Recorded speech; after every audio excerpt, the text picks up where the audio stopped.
नमस्कार, मैं हूं आपके साथ नैना और आप देख रहे हैं न्यूज 31 उत्तराखंड। और अब वक्त हो चुका है बागेश्वर बुलेटिन का। बागेश्वर में राज्य स्थापना दिवस के मौके पर जिले में 8 नवंबर से 13 नवंबर तक उत्तराखंड महोत्सव मनाया जा रहा है, जिसमें हर दिन कई तरह के अलग अलग कार्यक्रमों का आयोजन किया जा रहा है। इसी के तहत आज खेल विभाग की तरफ से आयोजित क्रॉस कंट्री दौड़ में विजेता प्रतिभागियों को जिलाधिकारी विनीत कुमार ने सम्मानित किया। इस दौरान उन्होंने बताया कि बागेश्वर जैसे दुर्गम और पर्वतीय जिले के कई खेल प्रतियोगिताओं में छात्रों ने न राष्ट्रीय और न अंतर्राष्ट्रीय स्तर पर बल्कि अंतर्राष्ट्रीय स्तर पर अपनी पहचान बनाई है। साथ ही उन्होंने सफल प्रतिभागियों से प्रेरित होने और अधिक मेहनत कर एक उज्जवल भविष्य और उत्तराखंड के निर्माण के लिए काम करने की बात कही है।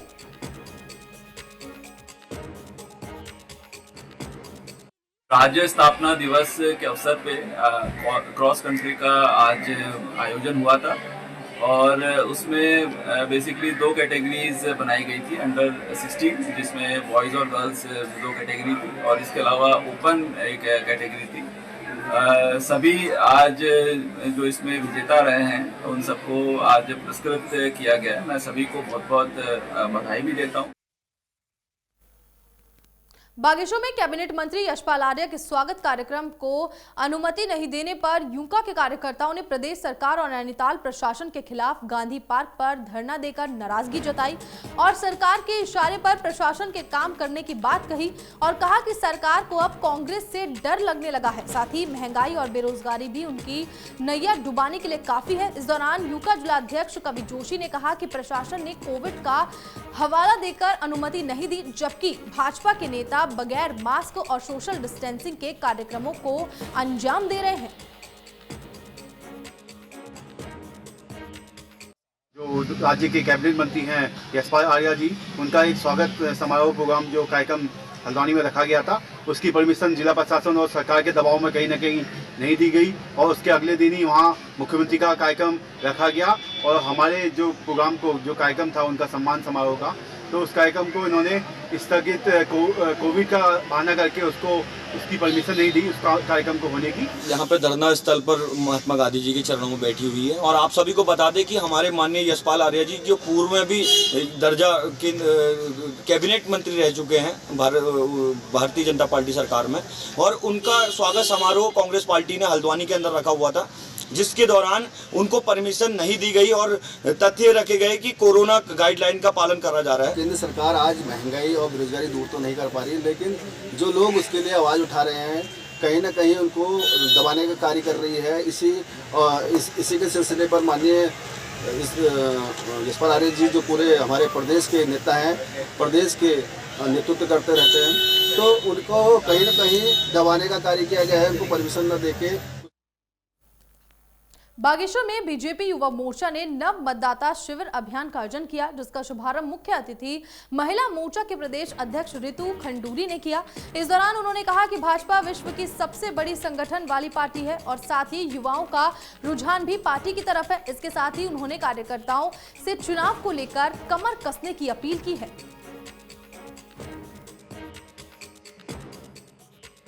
भारतीय जनता युवा मोर्चा प्रदेश नेतृत्व के आह्वान पर भारतीय जनता युवा मोर्चा जनपद बागेश्वर ने आज 9 मतदाता पहचान पत्र जो नए हमारे मतदाता बनेंगे उनके लिए हम लोगों ने आज 9 मतदाता संस्था अभियान यहाँ पर हम लोगों ने चलाया है।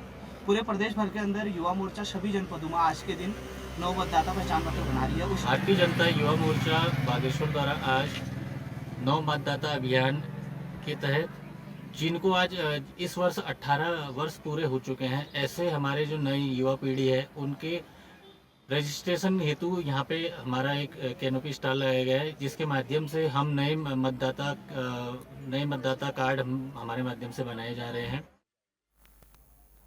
बागेश्वर में उत्तराखंड राज्य स्थापना दिवस के मौके पर पुलिस लाइन बागेश्वर में पुलिस परिवार की महिलाओं और बच्चों के बीच तरह तरह के कार्यक्रमों का आयोजन किया गया। साथ ही पुलिस अधीक्षक ने वहां पर मौजूद पुलिस परिवार की महिलाओं और बच्चों को 21वें राज्य स्थापना दिवस की हार्दिक शुभकामनाएं और बधाई भी दी।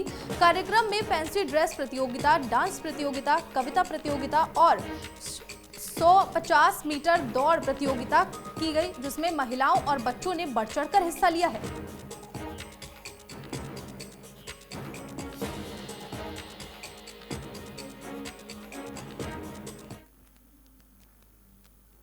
बागेश्वर के लम जिंगड़ा पटवारी क्षेत्र महरोड़ी के मोतिमा देवी पत्नी दान सिंह के मकान में पिछले बरसात में दरारें आ गई थी और इस बरसात में पूरा मकान ध्वस्त हो गया। बता दें कि क्षेत्रीय पटवारी ने उन्हें मुआवजा देने की बात कही, लेकिन आज तक उन्हें किसी भी तरह का मुआवजा नहीं मिल पाया है, जिस कारण उनका परिवार दूसरे मकान में रह रहा है। इस दौरान पूर्व विधायक ललित पासवान ने प्रभावित परिवार को मुआवजा दिलाने की मांग की है।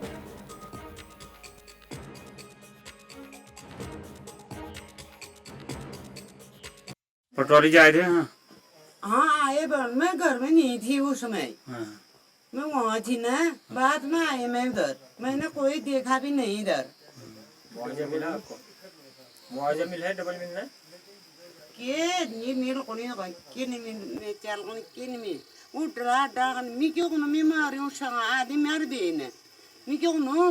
माननीय ललित पासवान जी का भ्रमण कार्यक्रम है इस क्षेत्र में, और यहाँ पर श्रीमती मोतिमा देवी वाइफ ऑफ स्वर्गीय श्री दान सिंह जी के घर पर पहुँचे तो यहाँ पर देखा कि इनका बेटा जो सुंदर सिंह मेहरा सनौव श्री दान सिंह मेहरा जी हैं, वो कहीं प्राइवेट जॉब करते हैं।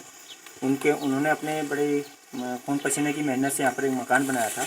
पिछले साल बरसात में ये मकान में पूरी दरारें आ गई थी और इस साल के बरसात में पूरे का पूरा ये मकान ध्वस्त हो गया है। इस समय हम लोग सुंदर सिंह पुत्र दान सिंह के घर पर पहुँचे हैं और उनकी माँ मोतिमा देवी जो पिछले वर्ष इस मकान की दुर्दशा के संबंध में क्षेत्रीय पटवारी को, कानूनगो को और नायब तहसीलदार को इन्होंने लिखित में भी अवगत कराया था, लेकिन इस बार की बरसात में सुंदर सिंह का ये आवासीय मकान जो आप देख रहे हैं बिल्कुल जीर्ण शीर्ण हो चुका है। बागेश्वर में आज महिला कार्यकर्ताओं और विधायक ने महिला प्रदेश अध्यक्ष रितु खंडूरी का पार्टी कार्यालय में भव्य स्वागत किया। इस दौरान प्रदेश अध्यक्ष ने सभी से 2022 के लिए तैयार रहने और तेजी से काम करने की बात कही और कहा कि भाजपा विश्व की सबसे बड़ी संगठन वाली पार्टी है और अपने काम के दम पर प्रदेश में पार्टी दोबारा सत्ता में आएगी। साथ ही युवाओं का रुझान भी पार्टी की तरफ है और महिलाओं के लिए सरकार कई योजनाएं चला रही है। इसी के साथ उन्होंने कार्यकर्ताओं को चुनाव के लिए कमर कसने की बात कही।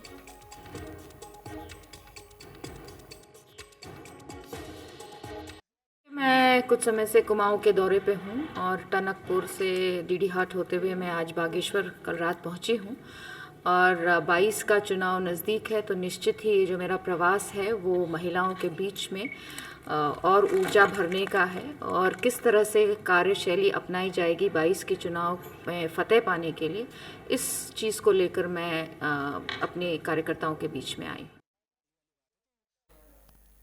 फिलहाल बागेश्वर बुलेटिन में इतना ही। आप देखते रहिए न्यूज़ 31 उत्तराखंड। नमस्कार।